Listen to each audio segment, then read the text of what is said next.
Arpedia Online, that VR game everyone's buzzing about, totally took over as the top game in Korea. As it blew up, so did its players. And the one everyone talks about, rank 50 warrior Bartz. Why? Because he's that sneaky solo player everyone whispers about. Bartz is so epic, he's basically an urban legend now. The plot twist, he's actually just Kang Yuhan, an unemployed dude.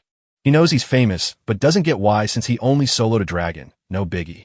Then he logs in, and surprise, he's totally naked, grabbing everyone's attention. He rushes to get dressed, but his inventory's empty.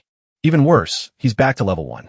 His mom hears him scream, and rushes in only to find out her jobless son got hacked in a game. Before she loses it, she storms out calling him useless.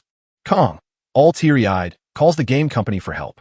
The rep says their security's top-notch, so if he got hacked, it's on him. Frustrated and sobbing, Kang hangs up vowing to find the jerk who did this. His brother walks in finding Kang in a sad, tipsy mess. His brother's opinion? Kang is just a game-obsessed loser. But he just says their mom wants Kang to fetch a ladle, but Kang's like, nah, you go. He ends off to cram school, thinking he's the responsible one, unlike his jobless bro. Kang's annoyed, thinking his brothers got no respect. At the convenience store, he tells his dad about the ladle mission. Kang's clueless, guessing it broke while making rice. Dad's skeptical, wondering how much force it takes to break a ladle. Kang shrugs, saying everything's got a breaking point, even if mom doesn't think so. Holding a ladle, Kang gets a light bulb moment about durability. Dad's shocked, as Kang looks like a villain with a genius plan. Kang turns all confident and shouts, "Eureka!" Then bolts out, leaving Dad's wig flying. Dad yells to shut the door, but Kang's already sprinting up the stairs. He realizes Arpedia's got a durability system. Gear wears out, and when it hits 0, it's toast. That's why players rush to blacksmiths for quick repairs. Higher-level gear needs top-tier blacksmiths. So, what if a high-level blacksmith offered cheap repairs? Everyone would flock to him. Bartz's gear was pricey and rare. No way the hacker just deleted it. If the hacker sold the gear, Kang can track the sales. Kang tells the hacker to wait cause he's coming for him. He stands before a big gate and a golden ball with wings. The ball's a guide asking if he wants to enter the game, but Kang's like, nah, new character time. The guide asks for a birth date, and Kang's like, whatever, random's fine. April 4th it is, and the guide asks about a random name, but Kang's got this. He wants something short and epic like his old avatar. He decides on Zig. Your name's Zig, the guide says, and the massive door swings open. Game on. Zig's being created, and Kang declares he'll be Arpedia's top blacksmith. Already inside the game, he catches some chatter, but our hero's totally clueless. A blacksmith saying his job needs mad patience and endurance, not something a kid could just breeze through. Now that he gets it, the blacksmith tells him to scram. Meet Blacksmith Pabuchi. The grumpy blacksmith waves his hammer at Kang, telling him to vanish, leaving our hero scratching his head, unsure what to do. In Arpedia, there are 2 ways to snag a production gig. One is buying a skill book to learn the ropes. The other is learning on the job. The second way lets you earn cash and maybe a promotion, but everyone dodges it because all the master NPC blacksmiths are tough cookies. Among them, our hero spots Pabuchi always bickering when he wants to fix his gear with Bartz. But given his situation, it's his only shot. Kang knocks on the blacksmith's door, thinking a progression mission would be a breeze. He steps in asking, nicely saying he wants to be a blacksmith. The blacksmith asks if he heard right, and the hero nods, saying he wants to be the best blacksmith ever. Pabuchi then goes, no way, which leaves the hero gobsmacked. Pabuchi says just by looking, he knows Kang won't be a blacksmith, and the hero asks for a shot at least. The blacksmith mulls over the test request. Kang says he can ask him to do anything. Pabuchi then dumps a pile of logs for our hero and tells him to chop them all in one day. He promises to teach if Kang nails this task, leaving Kang in disbelief with the mission handed to him. The blacksmith says he can quit if he wants, but the hero decides to dive in. However, he's not exactly a natural. He tries to whack the log, but the log seems to dodge his axe. The hero's annoyed, claiming he's seen loads of players leveling up and learning to hammer. A guy next to him says it's all about affinity. Kang asks who he is, and the guy says he's also trying to be an apprentice. The guy reminds the hero of Character Creation Day and explains birth dates show job affinity. Kang freaks out cause he didn't know birth dates mattered. The guy comforts him, saying he was also ticked off by this. The hero then thinks about making a new character, but he figures it's a pain to hit level 10 again and bails on the idea. He believes Pabuchi will teach him if he finishes the challenge, so he keeps at it. After a bit, the wood starts to chop easily. Our hero's getting better, and the blacksmith's impressed with his day's work. Kang reminds him of his promise, asking if he's hired now. But Pabuchi says nope. Wielding a sword, he tells the hero to hit up Lankle Mountain and fetch 10 coals. Thinking about the mountain, He remembers the mines are for levels 15 to 45, and the boss is super dangerous. Kong asks if the blacksmith will cover his death, and he says that's why he's giving him a sword. Our hero wonders how bad his affinity is. He takes the sword ready for the challenge, and asks if he promises to make him a blacksmith after that, which Pabuchi confirms. Already in the mountains, the mission's for the hero to hit the marked spot and grab 10 black coals. Kong starts collecting the coals, putting in some serious effort. While chilling, he thinks not everything's about brute force, and tries to remember the wood chopping pattern. You gotta hold the handle lightly and swing it like a sword. Kong delivers a killer cut and snags a black coal, feeling pumped. He decides to keep going, thinking it's all about remembering the sword swing. The mission's done. He just needs to drop the coal off to the blacksmith. Amid a war zone, the hero strolls calmly.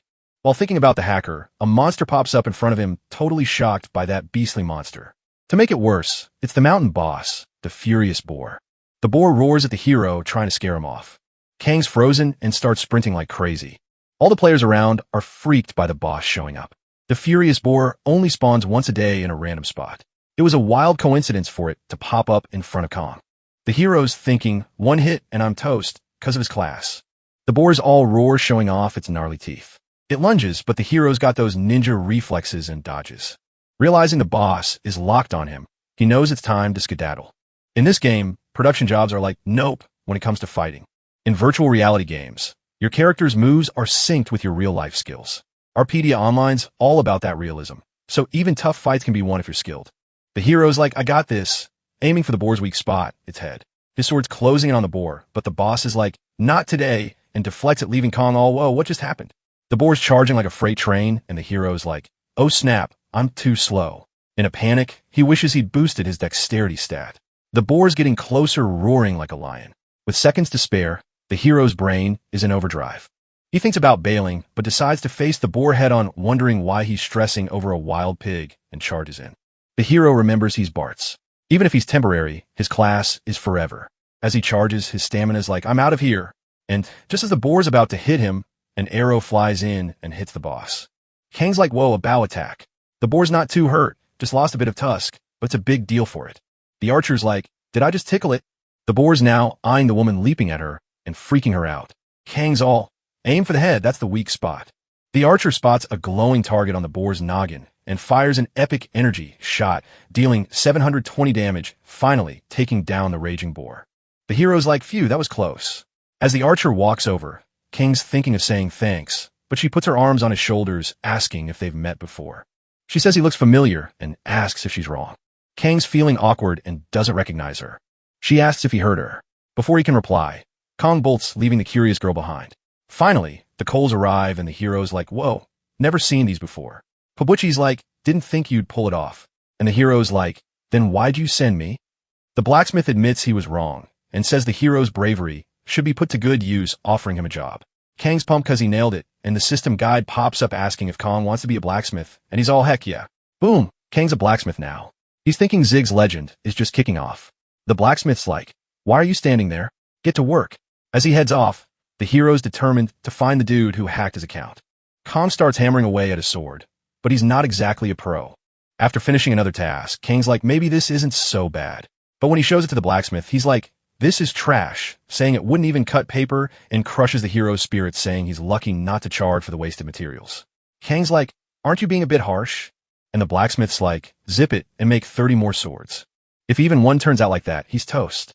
The hero's frustrated, then tears up, but he's determined to craft the best sword Pabuchi's ever seen.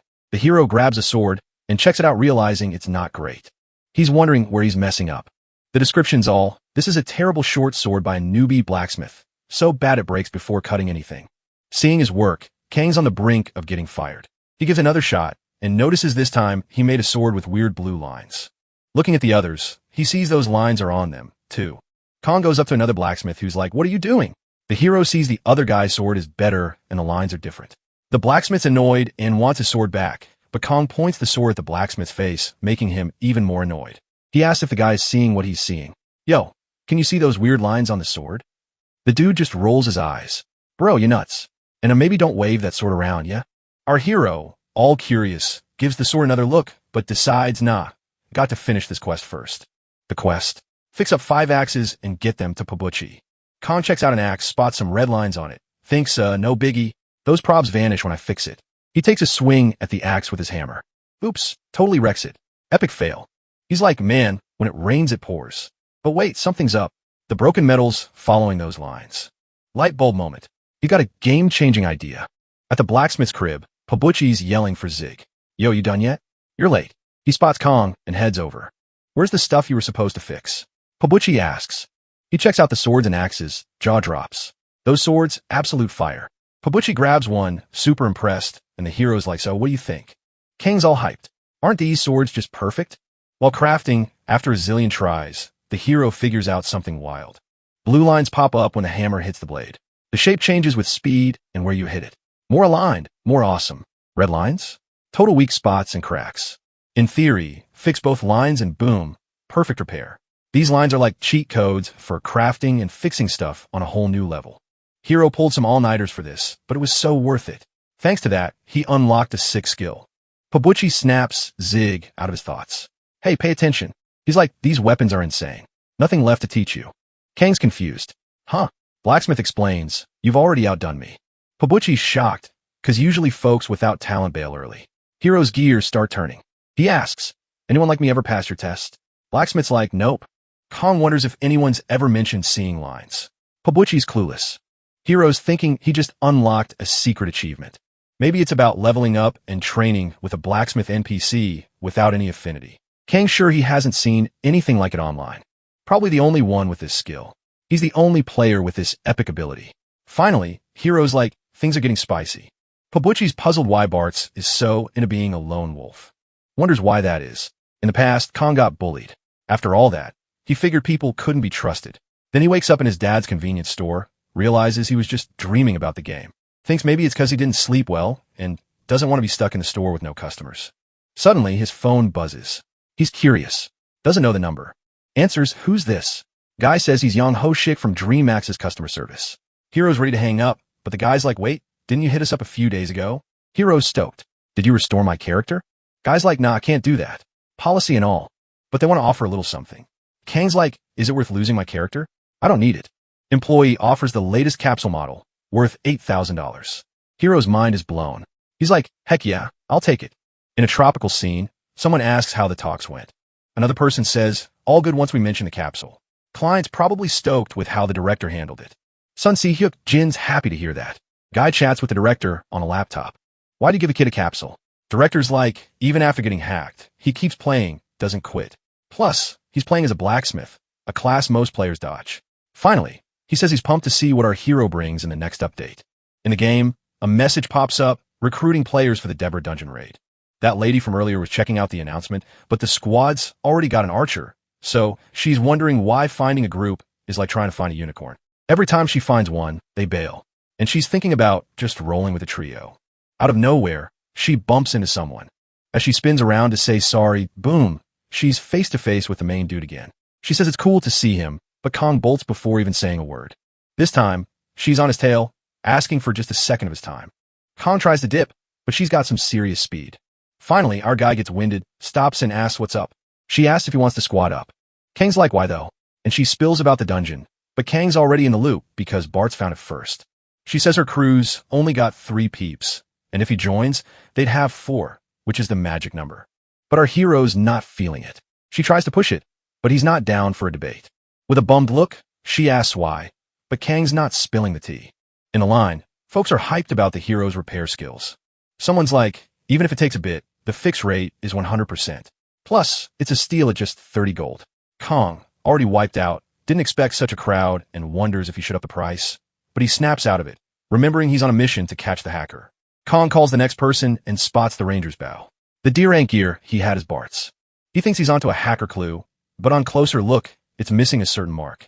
The person pays up, and Kong feels like he's getting played. 2 dudes are chatting about giving something to a girl, and one's like, yeah, you gotta splash some cash to win over the ladies. Kang's getting annoyed with their conversation. The red-haired dude thinks besides helping in the dungeon, they're also gifting a rare item, so it's fair if she meets them in real life. His buddy's like, after all that, she can't say no. They're even plotting to pressure her if she bails. Kong realizes they're total jerks and feels bad for whoever they're messing with. While fixing the bow, the dudes decide to DM the girl. One mentions her username was Sia, making the hero pause his work and call out the dudes. Kong tells them the repair's done, but he's not handing over the bow. Kong remembers that was the archer's name from before. He knows there's no name repeats in the game, and the dudes are stressing, wanting their bow back. Our hero figures it's probably the same person. He lets go of the bow, making the dude hit the ground. The red-haired guy checks if he's cool, and the other dude's mad at our hero. He steps up, asking if Kang's lost it. He demands an apology or threatens to uninstall the game. A guy in the back tells them to move if their repairs are done, since there's a line waiting. Tempest Guilford is the boss of the Red Tiger Mercs, known as the toughest around. A big shot player, ranked 45 on the server, and now he's waiting in line at Blacksmith Zig's shop. The merc checks out his beat-up sword and thinks about the good times with it. It's been through loads of blacksmiths, and if Zig can't fix it, he'll find a pro. The merc sees the dudes from before and wonders why they're still hanging around after their repair. Then he steps up, giving them a scare. The dude recognizes the merc and wonders why a top player is there. They apologize and bounce. Tempest throws some shade about the protagonist's friend's manners and asks Kong if he can fix his noob sword. The hero's like, sure, but hang tight. Tempest thinks, even for a D grade, a 99% chance is wild, and figures the blacksmith's got secret skills. Kong tries to stay focused, thinking it's not his circus, but he can't shake what went down. Tempest is stoked and plans to hang the sword in the group's hall after the fix, but Kong ends up snapping the sword, leaving Tempest totally shook. The merc, almost in tears, asks what went wrong.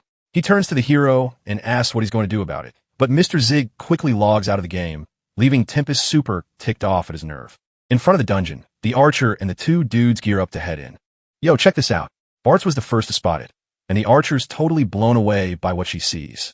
The redhead's whispering some epic tales to the woman, and she's all, yeah, I've tackled low-level dungeons before.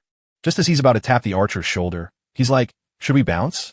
But then, boom, Kong pops up, all hyped he made it in time. Kang's all, yo, are you the squad? Diving into Deborah's dungeon. The archer's stoked to see the grumpy blacksmith. The hero's like, nah, I ain't ungrateful. But the woman's like, I saved you and you ghosted without a thanks. Anyway, she's cool with him being there and says, call me Sia. Kang's debating a handshake, but just drops his name instead. Sia's like, nice to meet you, and rolls out the squad's intros to the hero. She's flexing that they're both level 70. The dudes remember the kids, the blacksmith from before, already scheming something sneaky. One guy's like, since you're a blacksmith, you probs can't fight. You good? Sia's like, chill. I've seen him in action. He's got this. Gers is all, rolling with a non-fighter's risky, and thinks he's never heard of a buff blacksmith. Kang's like, funny coincidence. Aren't you the dude from the shop? And he's like, I should prob say sorry for last time. The hero's like, no stress. I won't spill the tea. The guy's still SUS, and says they should bounce before it's too late. Alden's like, will our plan work with that dude tagging along? Gers is like, no worries. If it gets messy, we can just off him. If we boot Kong, the girl might get SUS. Kang's watching from afar. Inside the dungeon, the squad's throwing down. C is vibing with their skills, and Gers is convinced C is crushing on him. But nah, she's all eyes on Kong, who's wrecking skeletons by nailing their weak spots. Kong dodges a hit, and a monster's gearing up for another. With zero skills, Kong knows if he gets hit, he's toast, so he's got to wrap it up quick. He charges straight for the woodman's weak spot, which is its power core and heart. Boom, it's a wrap. The hero's stamina tanks, and the system's like, yo, grab a snack. C is all dang, even skill-less. Kong wiped them out in one go, which ticks Gers off for stealing his thunder. Gers thought he'd breeze through the dungeon, but nope. And now he's seeing the blacksmith as a rival. A skeleton's ready to fire a poison arrow. Gers dodges it, but another one nails Kong. Gers is feeling himself, thinking he's got an audience, but C is focused on Kong, who's bawling from the pain while the system's like paralysis alert. The guys flex in front of the hero, mocking him for being a mess. They tell the blacksmith to chill while paralyzed, cause they ain't carrying him. C is like, you can't just ditch him, but Kang's cool with it, saying he'll catch up once he's good. Gers is like, we can track everyone's location, no biggie. C is a bit iffy about it, but agrees, telling the hero to join them once he's back on his feet. The squad bounces, then Kong hits up his inventory, grabs a potion, and chugs it. Our hero's like, should I kick things off now? Alden's staff lights up the way. The guys are chatting about Sia's bow. Sia's like, is this gear cheap? It looks fancy. And the guys are like, nah, for our level, it's basic. Plus, they're not archers, so no biggie. And Sia's grateful for the gift. Seeing her happy, the guys start getting sketchy thoughts again, when suddenly something smacks the mage's staff, making it drop and snuffing out the light. In the dark, finding their way was a struggle until the wizard finally snags his staff and lights things up. He's face to face with a horde of skeletal monsters. They're all, what the heck is this? looking for Sia, and realizing she's already way ahead. The squad's like, we'll hold the line while swarmed by monsters. Someone yanks Sia away, and she's like, who's there? I got to help my crew. A torch flickers to life. Kang's the one who yanked her back, telling her to chill. Sia's all, what are you doing here? We got to help the squad. But Kang's like, nah, if they're level 70, they got this level 45 dungeon on lock. The warriors already KO'd all the monsters and are wiped out. Gers is like, who'd pull a stunt like this? Then he spots some semi-rare loot just chilling on the ground. They get hyped thinking they just hit the loot lottery. Their eyes are practically turning into dollar signs. Out of nowhere, someone pops up yelling for them to stop, asking if they're divvying up the loot and calling them trash. Gers is ticked and demands to know who's talking. The dude's like, I'm King Charles, level 100, and that's my loot. Gers and Alden, total jerks to girl gamers, infamous for it. They force meetups IRL and threaten them. Then poof, no more reports. But the girl gamers never came back, so you know something sketchy went down. A girl gamer vanishing, not a big deal. But the hero's like, nah, they're getting booted for good. Back in the game, Kang's waving a torch, grabbing monster attention. He also caught another player group's eye. Knowing the dungeon's quirks, he knew anyone could pull this off. The hero's playing Dungeon Thief, swiping loot and stashing it. This makes the players super mad. With all the player thefts, they can't stand thieves. So when a scheme like this pops up, everyone bands together to squash it. Amidst the chaos, Gers and Alden try to explain, but fail epically. In the end, they rage quit the game. Sia checks the group window, puzzled her buddies logged out, asking if they bit the dust. Kang's all, they had stuff to handle, so they bailed. Sia's like, why didn't they tell me? And the hero's like, ask them when they're back. But he knows they ain't coming back. The archer's like, should we bounce?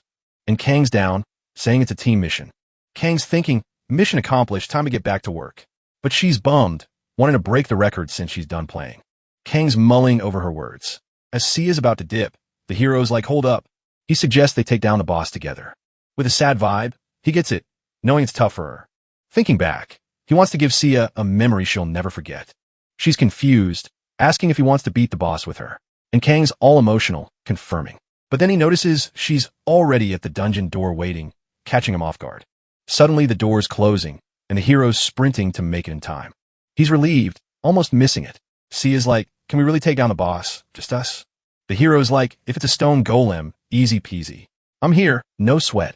Grinning, he brags this dungeon's a cakewalk for him. Back in his Bart's days, he conquered Deborah Dungeon over 100 times, total pro status. The hero's thinking he can help while leveling up. And Sia's like, why is nothing happening yet? Kong plops down, saying if they wait, it'll show up, thinking stone golems blend in. Suddenly a noise below grabs their attention. It's a tiny hamster, and Sia is smitten. Kang's thinking hamsters hang near stone golems. While poking the critter, he figures there's a golem nearby and asks the hamster to spill the beans on the boss. Then the vibe shifts. The ground's moving, and the hero tells Sia to back up. The golem's forming in the air, building itself bit by bit, finally ready to rumble, and revealing itself as a massive level 60 stone golem. Sia's freaked, doubting she can take it down. But Kang's got her, saying just stick to the plan. He charges at the golem, leading the fight. Sia grabs her bow, promising to cover him, nailing an arrow right in the golem's arm, which ticks it off, making it go full-on rage mode at her. Kong rolls up with his sword, ready to go all medieval on it, and grabs the golem's attention, making it do a full exorcist head spin. He swings with all his might, but only lands a measly 15 damage. Ends up hurting his hand more than the boss. Ouch. The golem's like, my turn. But our hero's got those ninja reflexes and dodges. He's questioning his gym stats while midair. Realizes his strength stat is lower than a limbo bar. He knows to beat a golem, he's got to climb up to its noggin. While brainstorming, he spots Sia's arrow and gets a light bulb moment. The golem swings again, but our hero's got moves like Jagger. Kong tells Sia to keep raining arrows on the golem's joints. She nods, got it, and starts dealing damage like a pro. The golem's right there, so Kong chugs a potion like it's a soda. Potion down, he's all right, let's do this. Sprints off and starts scaling the golem. Kong knows every golem's got a weak spot, and for this stone giant, it's right on top. Lands a perfect hit on the boss. Kang's thinking it's game over and ready for the loot room, but something's off with the boss's head. He loses his footing and takes a tumble off the golem. Sia catches him mid-fall. She checks if he's good. Kang's grateful, and she's like, I'll handle the boss. You chill and heal up. Kang's confused, thinking they almost had it. Then he notices the golem's gone full-on rage mode. It's in berserk mode now. The dungeon boss is going through a wild transformation, and starts going ham on our hero. He can't believe this is happening. While dodging, he realizes he might have underestimated the dungeon. He's cleared it over 100 times, so why is this happening now? Kong, almost down for the count, wonders if it's a new attack pattern.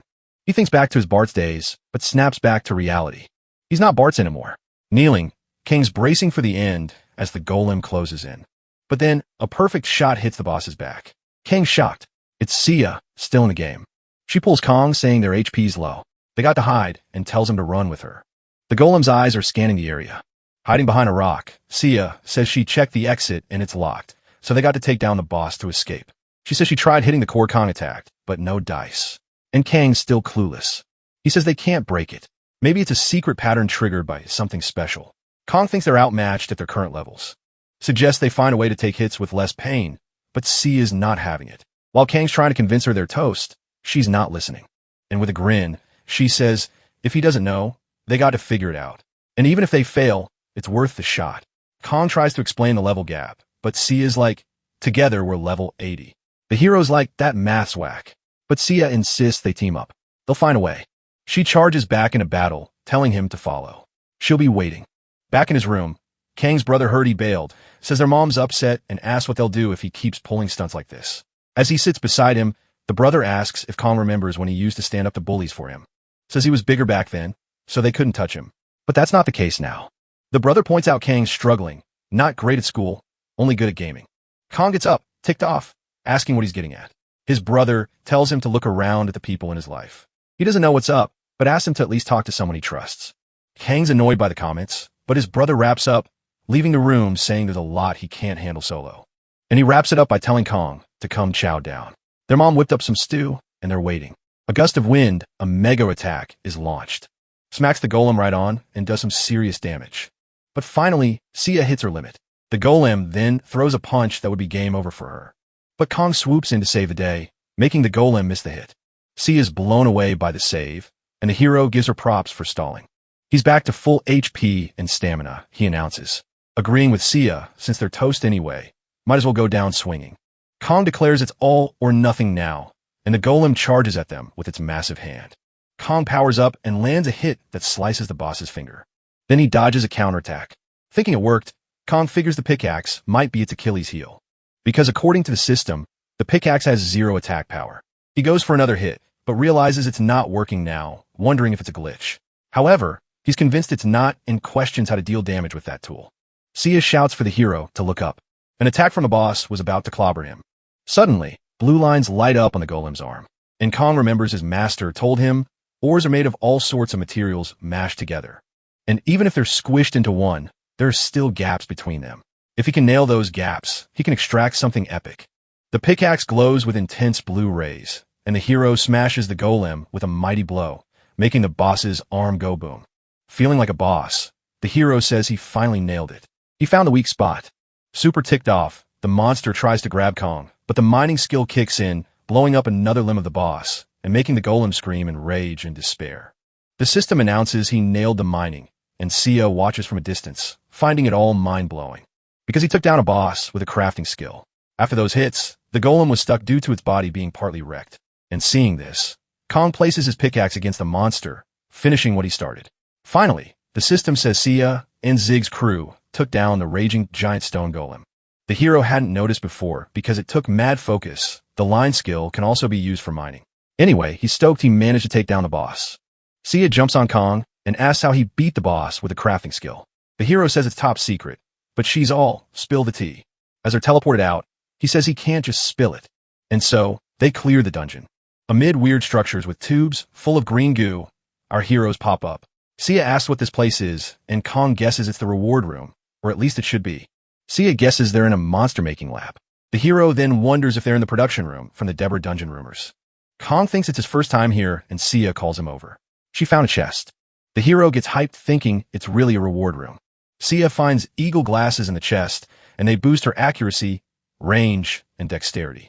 Kong says it's a rare item and asks to see it, but Sia's like, nah, it's mine. Finally, the hero's cool with it as he finds another chest, lifting it up with excitement. But when he opens it, it's just a basic artifact. The witch gloves boost defense and magic power by 3 points, and the hero thinks it's better than nothing. The next find was the Guardian's plan. Completing it, the hero will learn how to make the black iron the witch tried to create. Kong gets pumped thinking about building a robot. But, seeing the build requirements, he snaps back to reality and bails. The last item in the chest was Carwin's manual. The hero sees notes from the dude who beat the witch Deborah. If a blacksmith reads it, they can learn the skills grain and arm break. Kang's already met the grain skill requirements, while the arm break skill just needs proficiency in the first skill to unlock. Kang's shocked he can use the grain skill right away. He starts reading the book, but doesn't get what he'll use it for. However, the hero's story links up with Kang's, having taken down the golem the same way. The hero leveled up his ability to see grains in all materials and made one to boost it even more. While he trained the grain skill, he figured out how to smash ores and weapons, picking up a new move, the arm break. Kong reads all this and thinks it's totally epic. The book's hero says his battle with Deborah isn't done and she'll be back with a mega army. That's why he didn't wreck the witch's cave, just left it chilling. The hero hopes his future crew can take on the witch's army. Kang's all into the story, amazed a blacksmith can learn Carwin's skill. Sia asks if Kang's not into his reward, but he's like, nah, it's lit. He's super hyped because he unlocked a secret skill. Sia then tells Kong it's time to bounce. Outside, Sia's like, haven't seen the sky in ages. And Kang's like, a day in game, 8 hours IRL.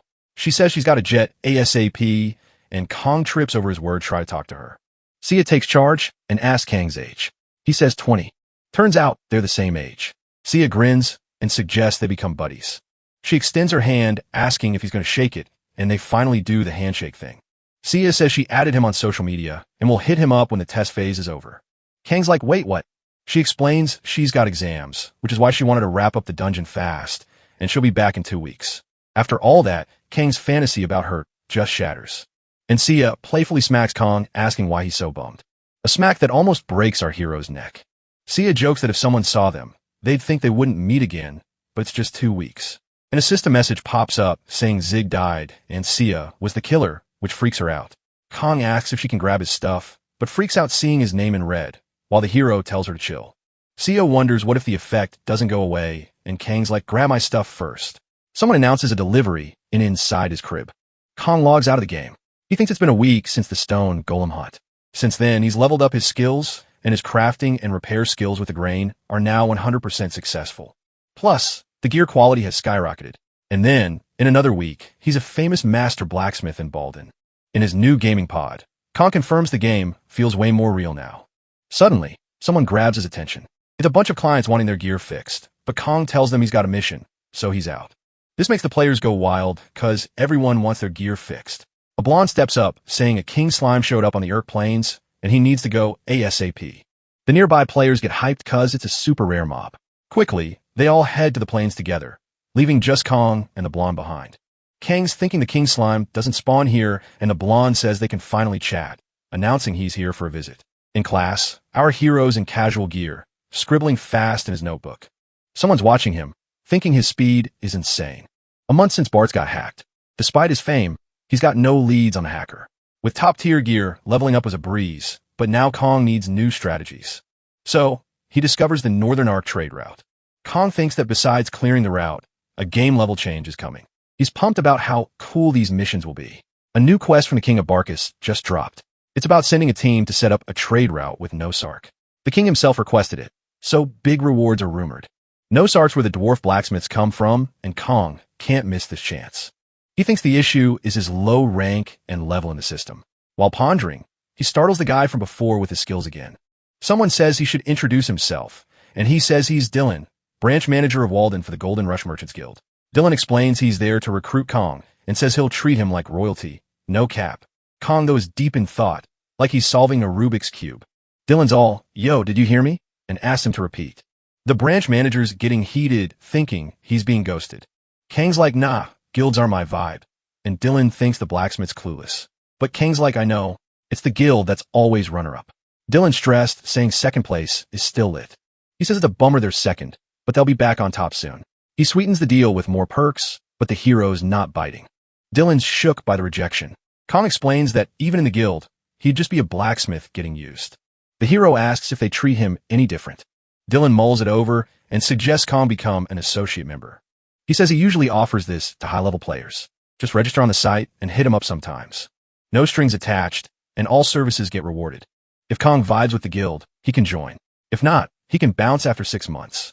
The hero starts weighing the offer. It's a tough call, but he finally agrees to the terms. Then he asks Dylan for a favor in return, which gets Dylan curious.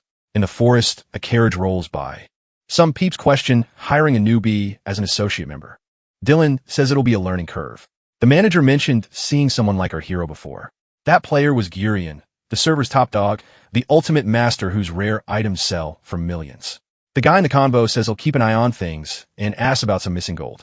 Dylan gets it and says he took out 90,000 because the blacksmith wanted something else as a reward. A poster of the exploration group shows the accepted members. A crowd gathers to check it out, including Kong. On the poster, the hero's player name is there. Kang's buzzing with excitement, but he knows time's ticking and guilds have gold as a prize, wondering if the merchant will ask for something suspicious later. He stretches and gears up for the mission.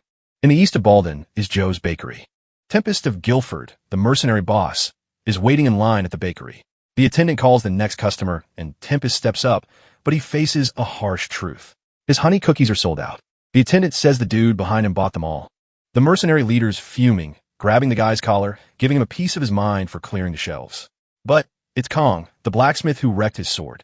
Realizing it's the sneaky blacksmith who played him, Kang's startled, acting like he knows Tempest. But really, he doesn't remember and asks his name. Tempest's totally thrown off, getting even more ticked and calling him a rascal, reminding Kong he broke his prized weapon. He charges at the hero, who dodges. Suddenly, Mr. Guilford logs out of the game, leaving Kong wondering why he vanished. The mercenary crew's also confused, asking where their leader went. Tempest wakes up at home, getting an earful from his wife for not doing chores. He says he didn't need to cut the power, which ticks her off more. He asks his wife not to twist his arm like that. With his leg stuck, he pleads for mercy this time. In another room, his daughter hears her dad's yelling, getting stressed because she asked him to keep it down so she could study. She tries to chill, thinking she'll hang in there for another week. In the exploration of the Barkus Castle portal, a guy calls his buddy to check something out. It's the Red Tiger mercenaries in the house. The guys wonder if the mission's going to be a breeze with them there. The mercenary tells his guild to search for that blacksmith. He figures with all the food he bought, he's got to be joining in. A woman yells she's selling mission essentials for cheap. Catching the hero's eye, she asks if he's ever been jumped by a monster while strolling. And just as he was about to spill the beans, she jumps in all, "Duh, of course you have." She's like, back then he must have thought having some survival skills would be clutch. The hero nods, kind of suspicious, but rolling with it. Then she drops the bomb, selling a magic ring for teleportation, only 10,000 gold. Kang's eyes light up, but 10,000? That's a whole lot of dough. He's debating if he really needs it. But oops, his body's already on autopilot, buying it. The lady's all, "Thanks." And he's thinking, hey, maybe I can flip this for profit. But then, plot twist, he notices something. The ring's a one-time use teleport ring. Poof, gone after one go. She's like, sales are booming today. And yeah, Balden's full of suckers. Easy cash. Kong storms up, calling her a scammer. He's fuming, demanding his cash back. She's all, "What's the issue?" "The ring does what I said." Kang's like, "Nah, that's not what you promised." And she's like, "My name's not Scammer." They're bickering, and a soldier rolls up asking what's the drama. He's like, "Chill, we're leaving soon. Stop fighting." Kong tries to spill the tea about the scam, but bam, he's on the ground, while she whispers to the soldier, slips him some cash, and boom, he's in on the scam. Now the soldier's pointing his weapon at Kong, accusing him of robbing her. Kang's like, "She robbed me." But the soldier's like, "Zip it." He's got to apologize, and as punishment, Kang's pulling her cart. He's shook by the injustice and legas. The merchant is cackling in the background. The expedition kicks off, and yep, Kang's stuck pulling the scammer's cart. Nearby, a hooded dude with an eagle is scheming. He slips a note to the eagle, and off it flies, heading to Broden's treasury. The eagle nails it, and a guy's like, "Oh, it's happening." Bark has started the expedition, and that's bad news because half their cash comes from trade. But they're tight with this kingdom, so they can't just block them. He's like, "You get what I'm saying?" And the masked dude's like, "Got it." Turns out he's Kira, a rank 89 assassin. In the forest, flat on the ground, the hero's like, "How did it come to this?" The woman's calling him a slave, telling him to set up the tent, which ticks Kong off. She's like, "I need a break, so set up the tent and get food." He's fuming, but she's gone. He's like, she's pushing it, asking if she really thinks he's a slave. She calls the guards, and he's back to work. He's like, "Flat ground, perfect for a tent." She's like, "Keep it up. Have it ready." She's gone, and Kang's crying. He's shouting, frustrated with his math. While munching, he's thinking he's stuck with this scammer. Then someone catches his eye. A guy's like, "Heard you the repair was in Balden," asking him to fix some gear. Kang's like, "This is random." The guy's like not confident, thinking he'll drag him to his boss. Kang's annoyed. He was eating, but he fires up his grain skill. After the fix, the merc's weapons mint. While he's chilling in a hammock, they're watching his work, saying he's so good. It's wild to think he wrecked the leader's sword. Kang's like, I'm done. Leave. I'm reading. Calling him old. The guy's ticked by that. Starts dissing the blacksmith, snapping the sword he fixed.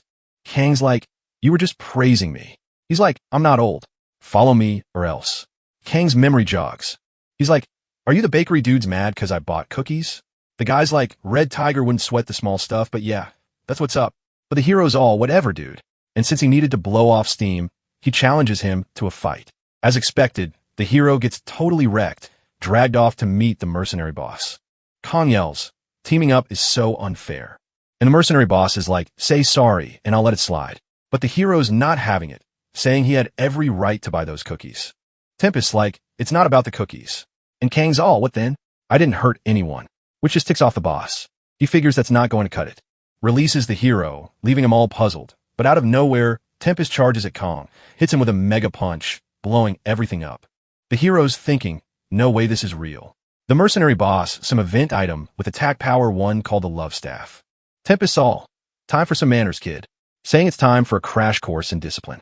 He fires off another epic attack, slicing through everything. Kang's like, this isn't a lesson. It's just you raging. And then bam, he gets smacked down. Lying there, the mercenary boss taunts, is that all you got? Then he sets a challenge. Touch me and you're free. On the ground, the hero calls him a stubborn boomer. Kang's like, you think no one can touch you? Noticing the crowd's judging stares. He jumps back into the fight with Tempest. They trade blows like crazy, and the hero gets pushed back. Tempest's thinking, for a newbie, he's not bad, but his skills aren't enough to bridge the gap. The Love Staff clashes with Kang's sword, but the hero's all fired up and smashes the mercenary boss's weapon. Arm Break is a skill that shatters stuff by targeting weak spots. You gotta level up the grain skill to 7 first. The hero's thinking, today's the day. His eyes light up. He checks out the system and sees the grain skill hit rank 7. Now, he can finally learn the Arm Break skill. He decides to try it on the mercenary boss, breaking his weapon and shocking him. The hero's thinking, even for a pro, this skill's got to be a first. He grabs him by the shoulder, launching another move, the butt head, which accidentally makes him smooch the mercenary, leaving everyone totally stunned. The mercenary boss is like, I'm going to end you. And Kang's thinking, that was my first kiss. The crew holds back their leader as he tries to chase Kong. And one mercenary steps up, handing Kong a top-tier elixir as a gift. The guy's amazed the hero landed a hit on his boss. He says it's the first time he's seen a weapon-breaking skill. And Kang's all, can't spill the beans. The guy asks if Kang's in a guild and offers him a spot in their mercenary squad. Kang's like, that's bold after you guys beat me up.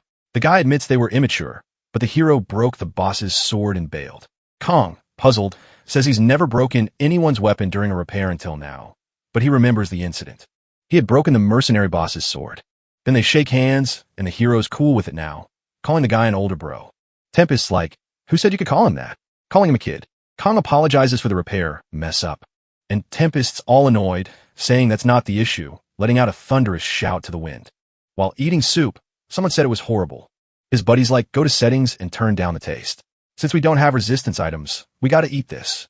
The merchant sneaks up behind them, saying they must have used all their consumables. She offers a golden apple to the guys, and they're shocked because it's super rare. She says it's only 1,000 gold, and the guys scramble to buy a bunch, lining up to see who gets one first. Later, she's bragging about making bank that day. And Kang's like, you'll do anything for cash, huh? That's harsh. Legas says it's all about the money. Focus on your inventory and bank account.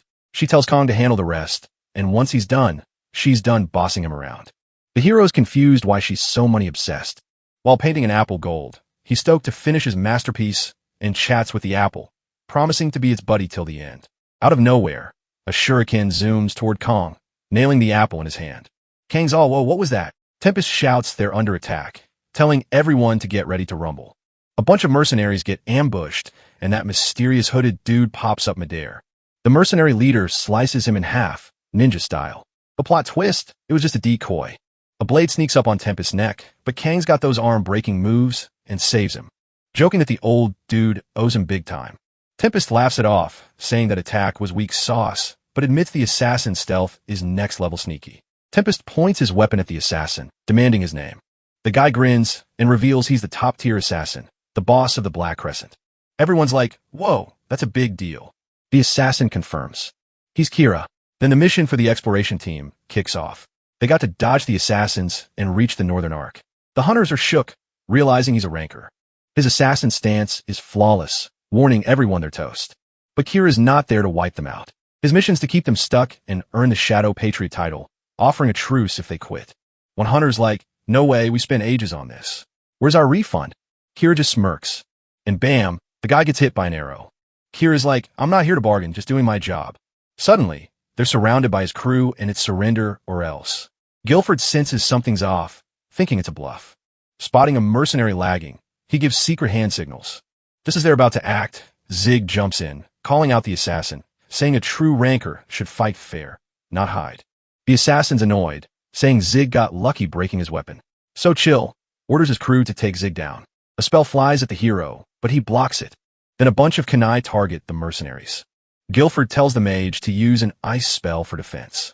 Kira orders no survivors, but Guilford's already in his face, saying they're going down. Activating his berserk skill, swinging his sword, but Kira dodges. Kira taunts, saying if Guilford was faster, he'd win. The system warns berserk modes off due to low stats. The Hydra Blood effect kicks in, having all attributes. Zig's feeling like a genius. Just before the hit, he equips chest armor with epic defense, but limits his moves, saying the Red Tiger's got it, so he should help. Reaching the scene, Zig's shocked they're losing. Blood drips from his mouth. System says Hydra Blood's active. Zig recalls it's a rare item from the Cadria dungeon boss. A nasty poison that has health and stats. Wondering if his breakfast got spiked. A hooded figure shows up. Guilford keeps battling Kira, impressed by his skills. Even poisoned, his attacks aren't landing, suggesting they evacuate the NPCs. They're outmatched. Guilford starts retreating, but Kira's on his tail. The hero, dodging hooded figures, thinks he's safe, but needs to hide, aiming for the forest. Meanwhile, the girl who swiped from him is making her escape. Kira's busy looting his victims, telling them to gear up. The tracking team's coming back for them. Hearing a rustle in the bushes, he asks what's up. A subordinate reports the tracking team's back, heading to Canyon. Kira's stoked, slicing a tree in half, declaring they're off to Canyon City. Meanwhile, the girl's still spying from the bushes, thinking the Crescent Moon was some top-tier guild. Half the squad already KO'd. If they got jumped again, it'd be game over. So she had to warn the squad. The girl freezes up, realizing a massive monster was heading her way. Panicking, she bolts, wondering why a beast like that was even there. Then the cart hits a rock and boom, she's down. With a menacing glare, the ogre approaches. Her life flashes before her eyes, thinking about cash and maybe paying off stuff. Then her dad calls. Checking her phone, she sees a hospital bill notification. Thinking it's cool, money always comes back. In the now, she says she hustled hard saving for this mission. Starts chucking rocks at the ogre, yelling for it to scram. Then boom, an explosion. And the ogre just poofs. Zig shows up, saying he finally got it. Looking over, the protagonist spots the girl, wondering why she's even there. 30 minutes earlier, two hooded figures were on the hunt. Hearing a noise, they dive into the forest. Meanwhile, Zig's chilling in the trees, saying he finally found them. But first, he needed the super antidote. Right then, a monster sneaks up on him. The system alerts it's a yellow ogre, a rare beast that only shows up in the mountains. Attacking Zig, he notes its high attack power. Better not to brawl. But no matter how strong, it's useless if it can't hit him, slicing the beast. It's still kicking. The protagonist unleashes a combo on the monster. Back to now, Zig downs an antidote that cures all status effects. In disbelief, the girl asks if he really took down that ogre. Zig confirms, asking if she didn't see the icon you get after beating it. Still skeptical, she doubts him because he's just a blacksmith. But it worked. She was stressed about facing that monster solo, telling the protagonist to get to work because he wanted to finish some missions too. Mentioning he had a plan to ace the Crescent Moon mission. Later, A tells Guilford they spotted a bridge, almost there. But for the captain, it wasn't time yet. Drawing his sword, nearly hitting one of the hooded figures. Kira, impressed, says it's wild, thinking he was totally hidden, asking how Guilford knew. The captain says it's adult experience, calling him a kid, making Kira mad, casting spells at the mercenaries. But Guilford blocks them all, signaling to a buddy. Just as he's about to use ice magic, the guy gets taken out by a hooded figure, making Guilford furious, charging at Kira. With the captain down, Kira says his strength didn't match his rep. Seeing something coming, Kira asks what it is. Then, Zig rolls up with something in a cart, saying it's a gift. Kira whips out her dagger, slicing the cart, saying Zig got lucky escaping, but came back solo, asking if he's got a death wish. Noticing his soaked clothes, the man asks about the smell. The protagonist says it's a bonus, tossing a Molotov at him. Before all that, the girl who swiped from Zig shows the barrels in the cart, saying she took them because dwarves dig them, showing the protagonist how strong the stuff is, and if they could douse Kira and light it up, they might win. Even if he's a ranker, he'd definitely go down, asking if it's a solid plan. But the boy wonders, what about the other assassins? The girl says they could blow them up with Kira, but there's no way to gather them all, and beating the leader isn't enough. So, the girl asks what to do, if there's another plan.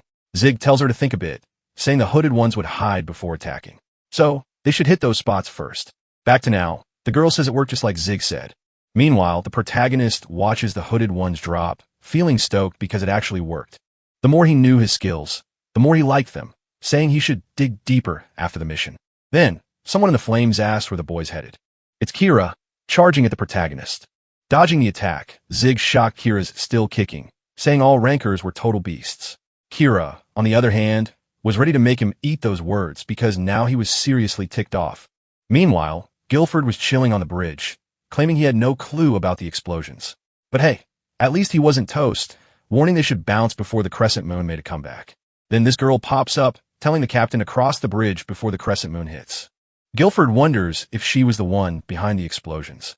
The girl nods, saying it was her and a blacksmith named Zig. One of the mercs warns him to scram, but the captain wanted to hang tight and wait for the main dude, saying the blacksmith saved him twice, and he wasn't about to owe him. Meanwhile, Zig flexes his arm-breaking skill. Kira, meanwhile, asks if the main dude thought he could take him with just those tricks. Zig says he couldn't even stand because of his fire injuries. And right then, he gets hit. The guy warns it was a move called after-image assault, asking if the boy would keep dodging these lame attacks, saying he'd crush him. Then Zig gives a nod. Kira wonders if they had more bombs. Looking back, he spots the main dude making a run for it, saying he totally fell for it. Closing in on the boy, Kira finds a cave, saying he'd finish him. When he steps in, a bunch of cookies fly at him. Just a distraction, cause Zig shows up right then, smacking Kira. But it was a decoy move that summoned a clone, attacking the main dude from behind, saying the boy was tough, but it was game over for him. When he checks his foot, he sees a vine wrapped around it. Zig, meanwhile, says there were no mobs in that cave, but a plant was interesting. It was a vine that trapped stuff and vanished after a bit. The main dude says Kira should have watched his step, making the guy mad, asking what he could do in 10 seconds.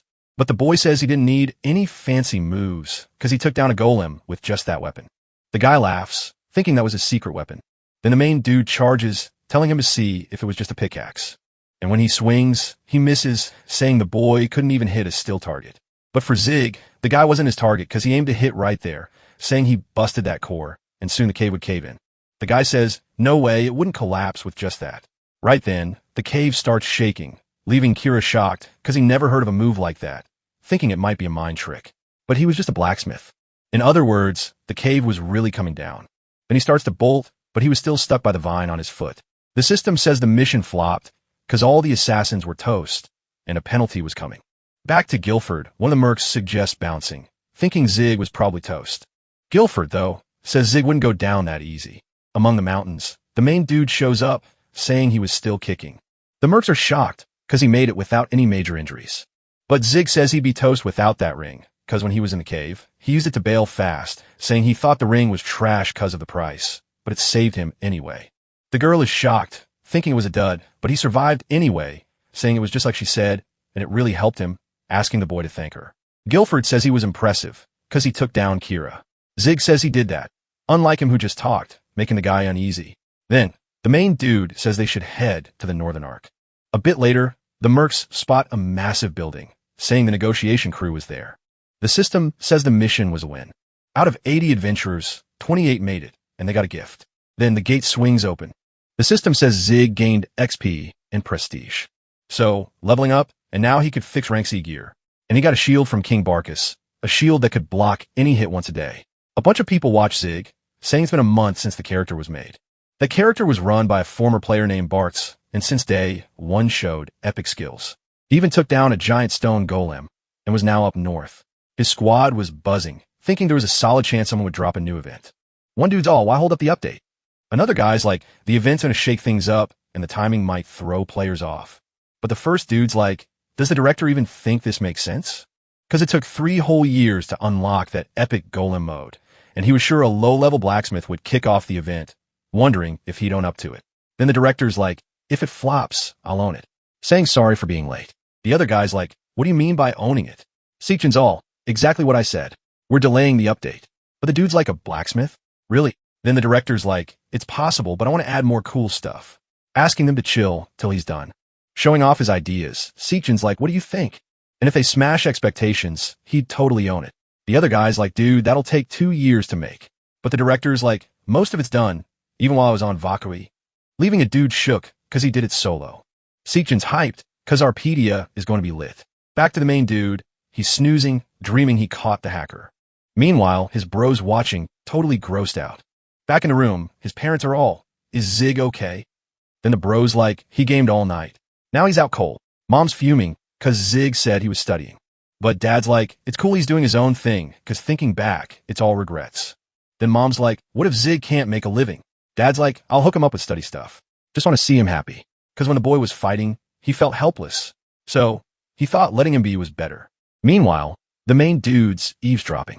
Then his bro's like, I'm skipping the academy. Making mom go off, saying he can't skip. Later, the main dude's chilling on the sidewalk, thinking about what he heard from his folks, saying even his parents stress over silly stuff, but he's chill. Later, Zig's like, what's that? Cause there's a rat in his school grub, leaving everyone around him shook. The main dude grabs his phone, thinking he should posting that pic online. Later, a guy rolls into his class, asking if Zig's there. Meanwhile, the students are like, that dude's famous for brawling since high school. Then the guy rolls up to the main dude, asking if he's Zig, giving him a nudge to wake him up. But the dude's still half asleep, and then he gets decked. Later, a student asks, what's up with Zig? But the dude's like, I just tripped. The guy's like, you sure you don't want to hit the hospital? But with his face all messed up, Zig's like, nah, I'm good. And after that, school was a nightmare, cause that dude kept hunting him down. So he ditched his friends, going full lone wolf. Every day was the same. The dude's like, you're really doing this? But the other guy's like, can't hear you. What you mumbling? Then the main dude's like, what did you do? The crew's cracking up, saying they're scared. Right then, another dude shows up.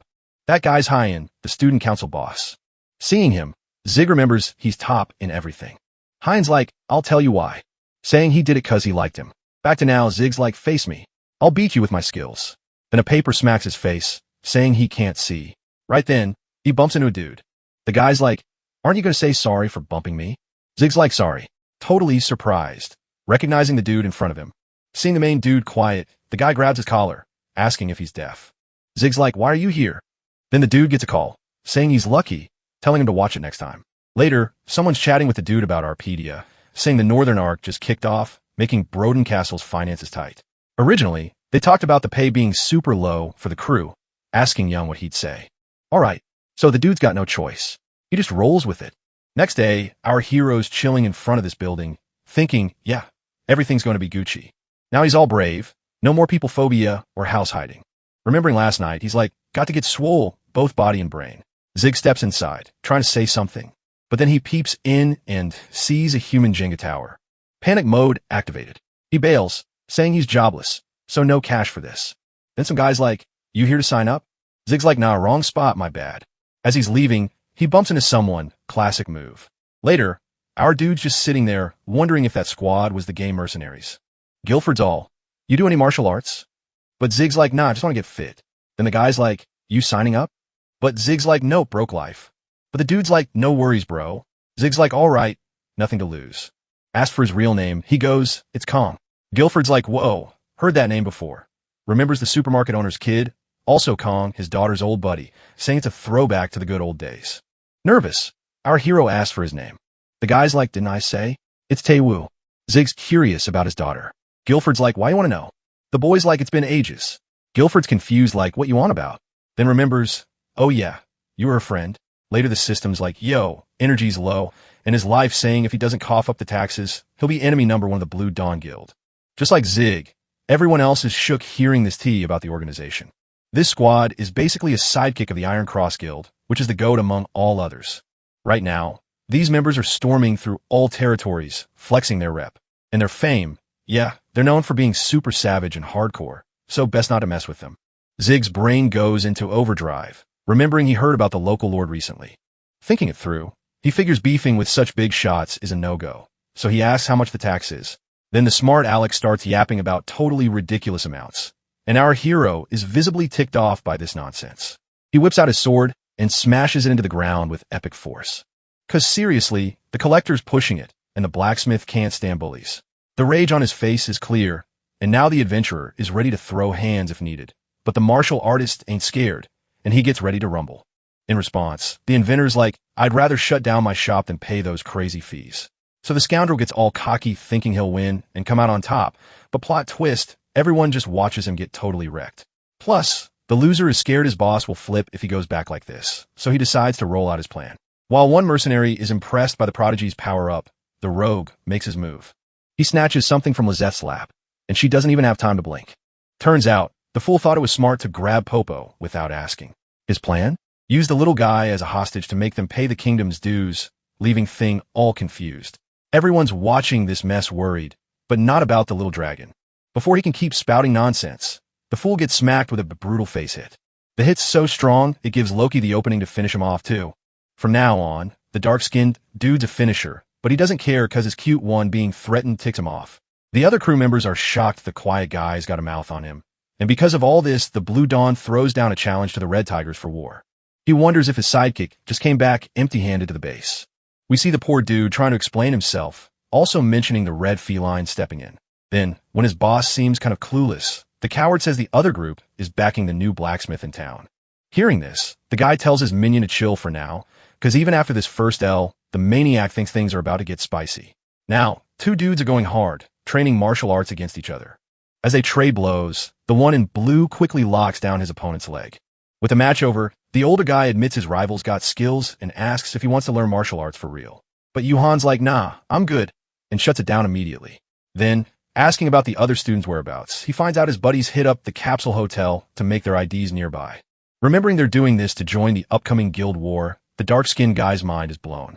Now we see Moon, an Iron Cross exec, saying the Blue Dawns too broke to battle since they haven't even paid back the loan. Despite this, the madman insists he's got reasons, mainly to face off with the Red Tigers. Plus, his excuse is when his guys got jumped by this crew. Continuing his thoughts, he remembers the system doesn't let them say no to a war proposal, but it's wild the terms were accepted. As proof, Kaji recalls during the Central Lands takeover attempt, they got stopped by the Central Guild Union. Back then, the Red Tigers were a big deal in that opposing squad. So now's the chance to beat them and restart the crusades towards the map center. The one who's all in on this plan is the big boss, the behemoth, giving the thumbs up to the showdown and promising to wipe the Blue Dawn's debts if they snag the win. This has the blonde dude sweating bullets, but he tells his sidekick to start praying they don't mess up, or else things are going to get way messy, eh? These words have the chill guy looking like he just saw a ghost. Now, even more hyped to win, one of the execs rolls up to the Wanderer's pub chilling in the Tezsar fields. His excuse for being late? Business stuff took forever, classic. Zig's about to spill the tea, but his buddy cuts him off, diving into the area's drama, with recent wars and all. While the expert's going on, the blacksmith's like, nah, not interested, and yells to get his point across. This makes the politician see him as a bit impatient. So he quickly flashes a paper to the hero. The adventurer peeps it's got Blue Dawn deeds, and when asked why he cares, he spills he's tangled up in the war. Then the businessman asks if his buddy had another squad before teaming up with them. But the inventor spots it something fishy and gets grilled on why he's in the fight, not being part of any crew. Then, the dude starts ranting about the world's biggest pet peeves. First up, getting cut off mid-sentence, and when he's about to drop the next one, the main guy's looking super uneasy. The blonde checks if his buddy's good, but he's totally bummed about something in the dock. Turns out, the poor guy figures out Cage is one of those annoying folks from his past. Knowing this clash between the two groups is going to be a total wipeout has the young dude freaking out. Then, the older guy explains it's because Loki went after Volks that day. Still, the young guy's like, no way, because wiping out another guild is hardcore, but his master reminds him Blue Dawn's drowning in debt, so it's a long shot Iron Cross will back them. Because of this, it's looking like the Red Tigers might take the win, but the fighter knows it won't be a cakewalk. His daydreaming gives his veteran the chance to grab him and chat about his gym time and mercenary sign-up. Finding out he's already on their team leaves the poor guy totally shook. Now Zig and his buddy are chatting about how tough this war between the big leagues is. Looking at it, one side's buried in debt, but that could flip in a wipeout battle, because it's a one-time shot. Hearing it's the perfect chance to take down the Red Cats, the forger's fuming. He sees his buddy stressed and tries to calm the raging one, even inviting him to join the guild for real. But the young guy knows it's not the right time yet. Then the smart one admits he's entangled in these fights. It's not the main guy's fault. Who can dodge this if he joins their crew? Hearing this makes him squirm about something specific. At this, his buddy says the inventor can just join up and say he had no choice. Even after all this, the stressed one can't stop thinking about Cage. After all, his nemesis is going to be in the fights as the enemy's boss. Knowing this has him deep in thought and worried about what's next. We see the young girl heading into the gym looking for her dad who forgot his lunch. We see the bearded guy rallying his crew for the big battle day. His pep talk? Everyone needs to chill and gear up for the fight because losing ain't an option. Of course, everyone cheers and gets super pumped about it. When someone asks how much to hang out for 2 hours, the staff says the team's got the whole place booked. This is Moon, the Iron Cross exec, who just tells the customer to swing by later. We see tons of folks from Averon buzzing about the big event until a hologram of the host, Namgung, kicks off the broadcast. Now the long-haired dude's floating on a balloon showing off the red tigers to the crowd. Next up, he spots something that totally freaks him out, and it's this massive of armada rolling in. There's like 1,200 soldiers storming the battlefield led by Cage, who's strutting around like he owns the place. He's all cocky 'cause he's rocking armor from Behemoth, and yeah, it's like mythical level super high-tech stuff. His whole vibe screams destruction, and he's all about wiping out the felines. They announce there's 5 minutes till the chaos kicks off, but the commander ain't sweating the numbers game. His right-hand dude's like, only guys like him and the other leader can be this chill, and he's stressing about the huge gap in forces. These words tick off the bearded dude, who tries to get Loki's backing, but the guy's just chilling in silence. And he's also worried about Zig, who's supposed to be sending armor and weapons, but the dude's ghosting everyone. Everyone's gearing up as the countdown starts, and the barbarian's marching out when the clock hits 0. Lizette's watching it all with Popo on her lap, looking kind of unsure about something. 'Cause earlier, she went to find him, but his workshop was a ghost town. All she found was a note from a missing dude, and it's basically him saying sorry. There's this crowd gathering, all hyped to place bets on the fighters. Then when the guy asks if anyone's betting on the Red Tigers, everyone's like, nah, not risking it. Millions is watching, one of the guild's top merchants, and he's like, yeah, this is a done deal. A bunch of dudes agree, calling a lost cause. But Lizette's like, cut it out. She remembers you can't just predict war like that. And the guy's like, want to bet on the Red Tigers? Seeing no one's into this wild bet, the smart one says she's not into gambling. But then, boom, the exec shows up, slapping $1 million on the table, betting on the red team's win. Everyone's jaws drop, but Dylan's just chill, even though there's no backing out now. His buddy's like, dude, remember you lost your calling? But the blondes all got to believe, and asks if the mage is on board with that. After nodding, the anxious one sits with the little dragon in the crowd. She starts freaking out, begging her friend to come back, 'cause if the guild loses, they're shutting down the shop. The bearded dude goes berserk mode, mowing down enemies left and right.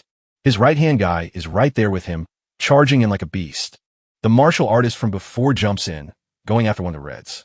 The cocky one thanks his opponent for the last time's help. When the guy's about to speak, the fighter's like, it's cool. Outside, I'm an economist, but here, I'm the mad dog of the Blue Dawn. He's also the big shot fighter of Arpedia, but before he can do anything, bam, something hits him. It's Loki, taking out Volks again, no mercy. Everyone's buzzing about the Crimson Felines' epic performance, even though they're outnumbered. The trouble starts when Cage steps up, and with a blue flame punch, he takes down a bunch. Then the barbarian's like, that explosion's got to be his rival's doing. When the blonde starts wrecking everyone, the bearded dude's like, all right, my turn, and goes for him. The clash of blue and red energies is epic, causing a massive explosion.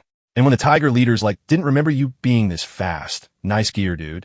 Hearing this, the sneaky one recalls their last meetup in the Barcus region battles, and now he's gearing up for another strike. When the opponent leaps to attack, the veteran's like, something's off with his power, 'cause while he's dealing with the enemy, his crew's getting cornered. Meanwhile, Zig's showing the fields to a mysterious squad sent to help in the war. A week ago, the poor dude was reliving all the grief Pil Jung put him through, and seeing him in the game is just the worst. Yuan's totally stoked about getting some payback, 'cause he's not the same dude who just got smacked around. Now, he's ready to throw down. But, to make his revenge epic, he's got to keep it real and not get all emo. Just having some sick moves isn't going to cut it. The guild beef isn't a solo showdown, so he's got to figure out how to handle being outnumbered.